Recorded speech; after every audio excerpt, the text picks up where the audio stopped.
오늘은 오랜만에 신제품 소개 시간으로 돌아왔습니다. 바로 브루먼이라는 브랜드인데요. 다음 주면은 브루먼과 월사이브먼트와 함께하는 연합 팝업이 대구에서 진행이 되고, 그 연합 팝업 시점에 맞춰서 저희가 올해 준비한 이 토트백을 함께 이제 공개할 예정입니다. 그래서 이제 제품 출시에 앞서서 먼저 영상으로 저희 구독자분들에게 소개해드리고자 지금 카메라를 켰고요. 이 제품의 이름은 에로티 1606 파티나 토트백이라는 제품이고요. 정확히는 앞에 오지가 붙는데, 이 오지는 브루먼의 오리지널 라인업인 오지를 뜻하고요. 그리고 월사이브먼트에서 전개하고 있는 그 에로티 라인 제품과 교집합을 이루는 제품이기 때문에 정식 명칭 표기 자체는 오지까지 붙는다고 봐주시면 좋을 것 같습니다. 제품의 그 에로티의 2606이라는 이 숫자 표기는 저희가 출시한 연도와 월을 뜻하고요. 각 컬러별 좌측에는 그 워싱이랑 핸드 페인팅이나 데미지 작업이 안 되어 있는 작업 전에, 후가공 전의 제품들이고요. 이 옆에 있는 두 가지 제품이 실제 저희가 출시를 앞두고 있는 제품인데, 이 파티나란 이 단어를 들어보신 분들도 계실 것 같습니다. 주로 가죽에서 많이 쓰이는데요. 여기 가죽에서는 베지터블 가죽에 시간이 지날수록 이게 파티나가 누드러진다, 이런 경련 변화나 아니면 시간이 지날수록 나타나는 이런 질감이나 색감의 변화, 이런 것들을 뜻합니다. 하지만 꼭 가죽에서만 쓰진 않고 이렇게 패션이나 잡화, 다양한 영역에서 시간이 지남에 따라 나타나는 자연스럽고 좀 심미적으로 아름다운 그런 변화들을 통칭하는 단어로 쓰이고 있고요. 이 제품에 사용한 이유는 저희가 의도적으로 이렇게 자연스러운 경련 변화나 데미지 작업, 그리고 페인팅까지 어떤 한 사용자가 정말 오랫동안 이 캔버스백을, 질긴 캔버스백을 사용하면서 나타난 그 모습을 저희가 표현했기 때문에 이 파티나 토트백이라는 이름을 붙이게 됐습니다. 브루먼과 협업을 이제 시작하게 된 계기는 제가 오랜 인연이 있는 대표님과 오랜 인연이 있는 사이이기도 하지만 저희가 연합 팝업을 준비하면서 같이 준비를 하게 됐고요. 이 제품 외에도 저희가 협업으로 준비하고 있는 제품들이 있는데 순차적으로 보여드리도록 하겠습니다. 이제 이 제품에 대해서 본격적으로 설명을 해드릴 건데요. 먼저 제가 디자인하게 된 이 계기나 아니면 사용했던 원단들, 그런 거에 대해서 좀 설명드리겠습니다. 먼저 이 제품을 저희가 기획하게 된 계기는 브루먼 대표님도 그렇고 저도 그렇고 이렇게 큼지막한 토트백을 즐겨 드는 편인데요. 특히 이제 브루먼 대표님 같은 경우에는 빈티지한 그런 아카이브들을 많이 갖고 계시고, 저 또한 이런 에로티 라인을 개발하면서 여러 빈티지를 좀 모으기도 하고 시각적인 자료도 수집하고 하는데, 제가 이 디자인을 하게 될 때 처음 염두에 둔 그런 레퍼런스는 과거에 사용했던 콜백과 그리고 런드리백이었습니다. 그리고 브루먼 대표님과 같이 협업 기획을 진행하면서 과거에 처음 40년도에 이제 LLB에서 개발했던 그 보트앤토트 디테일까지 같이 저희가 기획을 하면서 디벨롭을 하게 됐고요. 먼저 여기 이제 전면에 있는 브라운 컬러를 먼저 보여드릴 건데요. 제가 아까 말씀드린 것처럼 런드리백과 그리고 콜백을 기반으로 제가 처음 디자인했다고 말씀드렸는데, 먼저 그 런드리백을 말씀드리면, 그 캔버스 재질로 된 런드리백은 예전 선박이나 군용에서 많이 사용되던 그런 캔버스백 중에 하나였습니다. 런드리백이라는 이름에서 아실 수 있듯이 내부에는 주로 이제 빨랫감들을 많이 넣고 보관했는데요. 그렇다 보니까 주로 런드리백에는 상단 부분이나 이 중간 부분에 큰 구멍 같은 게 있었습니다. 단순히 원단에 구멍만 내지 않고 아일렛으로 이 구멍의 해짐을 막아놨는데, 그 구멍이 들어간 이유는 내부에서 습기가 이제 쌓이기 때문에 습기를 배출하는 용도도 있었고요. 그리고 주로 선박에 사용하는 런드리백은 그 동그란 그 아일렛이 뚫려 있는 그 구멍을 이용해서 월 훅에 걸어놓고 보관하는 용도로 쓰기도 했고, 그리고 선박 위에서 이 런드리백 여러 개를 로프로 연결하는 그런 역할도 했습니다. 제가 사실 이 협업을 논하기 전에 원래 캔버스백 디자인을 진행을 하고 있었습니다.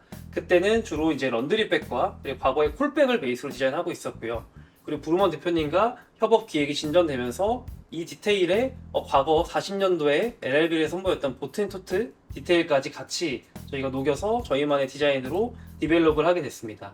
제가 처음 런드리백과 콜백을 보게 된 이유는 처음에 어떤 한 사진에서 시작을 했는데요. 그 사진에서 본 좀 독특한 외형과 그리고 가방 몸체에 있는 큰 아일렛 구멍, 그리고 심이 돌아가 있는 형태, 그런 것들에서 인상 깊어서 제가 좀 이제 스터디를 하게 됐고요. 그 사진 한 장으로 시작을 해서 제가 런드리백에 대한 좀 디깅을 하면서 제품 정보를 좀 수집을 하게 됐고요. 제가 처음에 인상 깊었다고 말씀드렸던 그 런드리백에 있는 이 아일렛은 뭔가 복합적인 요소보다는 저희 에로티 라인 자체는 뭔가 복각을 기반으로 하지만 현대적인 재해석이 들어가기 때문에 과감하게 좀 제했고요. 다만 이렇게 심이 돌아가 있는 디테일이 전 또 재밌게 느껴졌는데, 이제 LVC나 웨어스나 이런 과거의 그 데님들을 복각하는 브랜드들 보면 이제 데님에 이제 사이드 심이 돌아가 있는 걸 보실 수 있을 겁니다. 저도 이제 런드리백에 있는 사이드 심이 정면 쪽으로 돌아가 있는 걸 보고 그 이유나 그 디테일이 재밌어서 또 그걸 많이 찾아보게 됐었는데요. 과거의 런드리백은 이 넓은 천 캐머스 천 자체를 그냥 접어서 사이드 쪽을 봉제를 하게 됐었고요. 그러다 보니까 원단의 너비에 맞게 재단하고 그러다 보면 사이드 심이 좀 자연스럽게 앞으로 돌아가는 경우가 있었다고 합니다. 또는 이제 캔버스의 너비가 좀 여유가 있어도 이렇게 양쪽 모서리에 심이 있게 되면 이제 좁은 선박 안에서 그 끌고 다니거나 빨래를 넣고 이제 끌고 벽이나 바닥에 쓸렸을 때 더욱 마모가 잘 되기 때문에 이 앞에 정면 쪽으로 돌렸다고 하는데요. 그런 부분을 제가 살려서 이 사이드 심이 앞으로 돌아오도록 디테일을 넣었습니다. 그리고 이 뒷면도 똑같이 사이드 심이 이렇게 옆쪽으로 돌아와 있는, 앞으로 돌아와 있는 틀로 만들었고요. 그렇지만 이제 좀 어느 정도의 디자인적인 균형성을 맞추기 위해서 이 정면 기준으로 좌측은 심이 돌아와 있고 우측은 그 라인에 아웃스티치를 넣어서 저희만의 좀 이게 디자인적인 균형을 맞춰봤습니다. 그리고 아까 말씀드린 과거의 빈티지 보트앤토트나 LL빈 토트백들을 보면 정말 한 가방을 오래 사용해서 해지고 작업을 하면서 때가 묻거나 페인트가 묻거나 하는 것들을 보실 수가 있는데, 원래 보트앤토트는 예전 과거에 얼음을 넣거나 무거운 물건들을 넣다 보니까 바닥을 두 겹으로 보강도 하기도 했고요. 그리고 제가 런드리백과 같이 참고했던 콜백 같은 것들은 말 그대로 석탄을 넣는 가방이기 때문에 굉장히 좀 무거운 형태로 들어야 되는 가방이었습니다. 그래서 굉장히 두툼한 캔버스 가방들이 많았고요. 그리고 콜백은 이 아래쪽에 짧은 핸들이 있었는데 무거운 석탄을 넣고 양쪽 손으로 잡아서 낮은 핸들을 이렇게 드는 용도로 사용을 했습니다. 하지만 저희도 이제 그 콜백 디테일은 좀 마지막에 과감하게 삭제를 했고 실용적인 포켓으로 변경을 했습니다. 그래서 과거의 다양한 아카이브들을 저희만의 해석을 담아서 재해석을 하게 됐고요. 이렇게 원형 상태에서 말 그대로 좀 오랫동안 사용해서 자연스럽게 에이징된 파티나가 보일 수 있는 그런 부분을 나타내고자 저희가 완성 후에 바이오워싱을 돌리고 그리고 핸드워크로 데미지 작업을 넣고 페인팅까지 해서 완성을 했습니다. 다만 출시되는 제품과 약간의 차이가 있는데요. 저희가 완성 샘플이지만 메인 제품에서는 이 페인팅의 감이 한 2분의 1 정도 좀 줄어들 예정입니다. 저와 이제 브루먼 대표님이 공통적으로 생각한 부분은 이 페인팅이 디자인적인 요소로 너무 매력적이지만 어느 수준 이상 들어갔을 땐 좀 과해질 것 같다는 생각이 들었거든요. 그리고 적당한 양의 페인팅과 또 나머지 일부는 실제로 사용자가 사용하면서 자연스럽게 뭔가 때가 묻거나 그 사람의 삶에 이런 다양한 요소들이 녹아서 나타났으면 하는 마음이 있었습니다. 그래서 이 샘플과 다르게 좀 페인팅의 감은 좀 줄어들 예정이고요. 그리고 이제 페인팅 자체는 말씀드린 핸드워크 작업이기 때문에 개체별로 조금씩 차이가 존재합니다. 개체별로 단 하나의 가방이기 때문에 그런 매력도 있을 것 같고요. 그리고 저희가 이 핸드워크 데미지 작업은 고정된 위치에다가 작업을 이제 요청을 드려서 다 일정한 위치에서 데미지가 나오지만 지금 샘플이랑 또 달라지는 점은 원래 이제 순서는 데미지 작업을 하고 바이오워싱을 돌리고 페인팅을 하게 됩니다. 하지만 이제 저희가 굉장히 좀 기모감이 일어나는 정도로 약한 데미지를 했는데 바이오워싱을 돌리고 나니까 이 부분이 거의 뚫리는 느낌으로 많이 해줬더라고요. 물론 이런 부분도 굉장히 매력적이지만 아까 말씀드린 이 페인팅과 같은 요소로 이런 부분도 좀 정도를 조율하는 게 균형감이 맞다고 생각이 들어서 저희는 바이오워싱을 오히려 진행을 하고 데미지 워크하는 방법으로 변경을 했습니다. 그래서 메인 제품들은 이 부분이 조금 더 약하게 들어간다고 봐주시면 좋을 것 같고요. 지금 여기 네이비 컬러도 보시면 조금 더 센 데미지가 들어가 있는데 실제 제품은 조금 더 감이 약해진다고 보시면 될 것 같습니다. 그리고 페인팅의 컬러는 각각 3도로 들어가 있는데 이 3도라는 건 각각 3가지 컬러가 들어갔다고 봐주시면 될 것 같고요.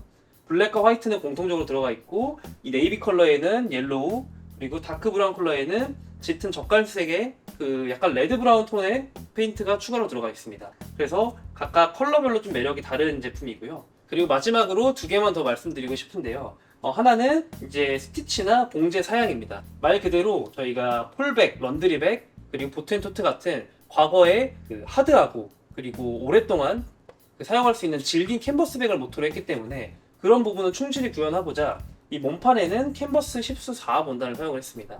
하지만 이렇게 바이오워싱을 돌렸기 때문에 실사용함에 있어서는 부담스럽지 않을 정도의 약간의 부드러운 감도 같이 느껴집니다. 그리고 원단들은 다 PU 코팅이 되어 있는 원단을 사용했기 때문에 이렇게 절개 부분이나 접합 부분에서 올 풀림도 좀 덜한 편이고요. 그리고 이런 스티치 사양들을 보시면 저희가 최근에 현대적인 가방을 만들 때 사용하는 바텍이라던가 그리고 콜백에 사용했던 지그재그 스티치를 이제 과거의 것과 현대적인 것들을 같이 조합해서 사용을 했습니다. 그래서 힘을 받는 핸들 부분에는 바텍을 넣어서 좀 강하게 더 고정을 해주게 되고요. 배색이 들어가는 지그재그 스티치는 일부러 흰색으로 넣었는데, 이전에 그 쿨백이나 과거의 캔버스백을 보면 주로 군용이나 이런 산업용으로 납품되는 경우가 많기 때문에 정교한 스티치보다는 좀 튼튼하게 치는 게 더 중요했습니다. 그래서 이 실제로 핸들 부분을 벗어나더라도 여러 번 빠르게 치면서 고정하는 역할을 했고요. 그래서 그런 부분도 고증으로서 같이 담아놨습니다. 그리고 마지막은 하나의 좀 상상을 넣어서 만들어본 디자인 요소인데요.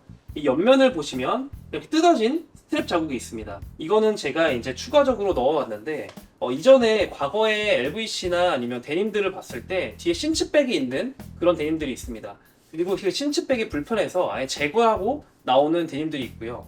그런 디테일을 처음에 착안을 했고, 또 이런 캔버스 토트백에 크로스 스트랩이 있었으면 어땠을까, 그런 상상에서 오랫동안 사용하면서 그 스트랩이 자연스럽게 해지고 떨어진 모습을 이렇게 연출을 했습니다. 그래서 이 부분도 지그재그 스티치로 공통적으로 넣어놨고요. 워싱을 돌리면서 자연스럽게 양끝이 해지는데 스티치가 쳐져 있기 때문에 이상 풀어지지 않는 그런 모습을 보실 수가 있습니다. 자연스러운 해지는 그런 모습도 곳곳에 제가 디테일을 좀 넣어놨고요. 그리고 내부에 보시면 하나의 이너 포켓이 있는데요. 이 이너 포켓은 브루몬과 월사일 모먼트의 이런 협업의 의미를 담아서 저희가 새로운 신규 라벨을 만들었습니다. 협업 로고가 들어간 라벨이 부착되어 있고요. 포켓 소재 자체는 일부러 나일론 소재를 넣었습니다. 과거에 캔버스백을 모토로 했지만 저희가 현대적인 가방의 요소도 같이 넣고 싶었고, 월사일 모먼트에서 잘 다루는 나일론 소재를 같이 믹스해서 보여주고자 이 포켓만 나일론 웍스 코팅 원단을 사용을 해서 자연스럽게 워싱 후에 이렇게 구김이 지는 이런 매력을 느끼실 수가 있을 것 같습니다. 그래서 이렇게 토트백을 큼지막하게 들면서 사용하실 수도 있을 것 같고요. 그리고 저희가 폼플럭스에서 출시하는 이 롬버 스카프라는 제품이 있는데요. 이 제품과 다르게 굉장히 현대적이고 기능적인 원단으로 만들었지만 뭔가 이렇게 토트백에 자연스럽게 감아서 연출하시는 것도 하나의 연출법으로서 참고해 주시면 좋을 것 같습니다. 그래서 제가 이렇게 간단하게 설명을 해드렸고, 이 토트백들을 한 컬러씩 착용해 보면서 보여드리도록 하겠습니다. 제 사이즈는 이렇게 넉넉한 사이즈의 토트백이자 숄더백이라고 보시면 될 것 같고요. 제가 키가 173인데 제가 들었을 때 이 정도의 사이즈감입니다. 아까 말씀드린 이렇게 스카프를 매면서 좀 꾸미는 형태로 해도 되고요. 이렇게 숄더로 맸을 때는 이 정도의 사이즈감입니다. 제가 오늘은 좀 그래픽이 있는 빈티지한 티셔츠를 입었는데, 꼭 이런 티셔츠가 아니라 좀 더 담백하고 미니멀한 디자인을 입어도 이렇게 제품 자체에 포인트가 있기 때문에 충분히 좀 스타일링적으로도 유용하실 것 같고요. 그리고 말씀드린 바이오워싱이 되어 있기 때문에 원단 자체가 한결 좀 부드러운, 그래서 워싱 전에 그런 하드한 느낌이 아니어서 사용하시면서 좀 불편함은 크게 없으실 것 같고요. 이렇게 짙은 브라운 컬러에 들어간 에이징, 바이오워싱으로 인한 이런 좀 물 빠진 느낌이 자연스럽게 에이징된 느낌이 있어서 더 매력적인 것 같습니다.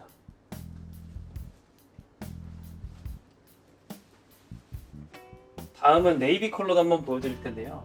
사실 두 개가 같은 제품이고 사이즈도 같고 컬러만 다르기 때문에 이렇게 느낌만 같이 봐주시면 좋을 것 같습니다. 이제 두 컬러 다 굉장히 좀 스타일링적으로는 무난한 제품들이라 활용하시는데 어렵진 않을 것 같고요. 개인 취향에 맞춰서 이런 네이비 컬러 그리고 브라운 컬러 선택을 해주시면 될 것 같습니다. 네, 이렇게 오지 LOT 2606 파트너 토트백에 대해서 설명을 해드렸는데요.